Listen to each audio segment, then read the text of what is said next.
Hi, Tracy and Cara here with Soul Happy. So we've gotten past the new year. We did. Yep, we're heading into February, the month of love.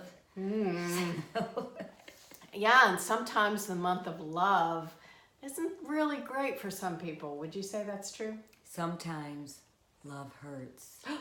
Love hurts. Did you hear that? But love hurts. And yeah, I do know how to spell. See, here's the thing. Hertz, and this is not the rental car Hertz. Hertz is a brainwave frequency. Yeah, so what's so exciting is we're therapists who, for years have been helping people with matters of the heart. And good Lord, it can be painful. It can. I mean, we know it's painful for you as the client, but it can even be painful for us as the therapist. In part because the heart, that whole human dynamic can be mysterious and elusive and hard to, sometimes it can be really hard to help people. And a lot of people have had heartbreak.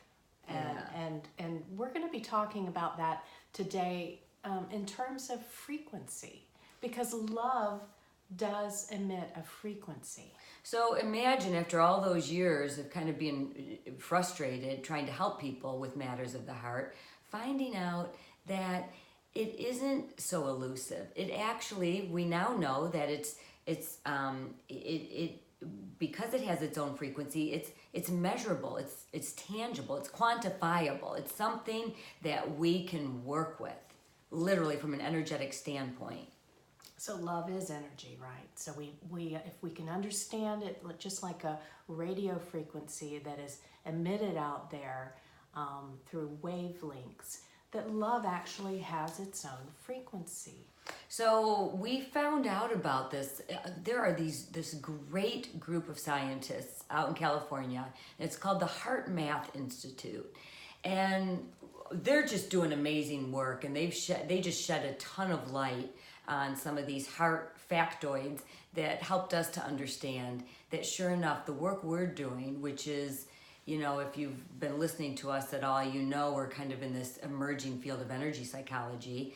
This all overlaps, and it just validates why what we do works when you get out of that critical thinking mind and you get into the part of us that is more emotionally driven, the part of us that is out of the conscious mind. And as many of you now know, we work with the subconscious. So I got a couple facts from those scientists. I found this very interesting. The heart sends more information to the brain than the brain sends to the heart. So that means that your heart is dictating your actions more than your intellect, more than you would know, which kind of makes sense if you think about it. We know it's our emotions that set us off and, make us, react quickly. But we never knew it to be quite so related directly back to the heart, which has its own brain. It has a system of neurons that have both short and long-term memory. And the signals they send to the brain can affect our emotional experience. So again, it's kind of running the show. Yeah. It's kind of dictating, how we're feeling, what is our mood like, how are we feeling. It's a big part of it. So it only makes sense that when you have a heartbreak, which a lot of us have, that it affects us so deeply, because it is truly coming from your heart center.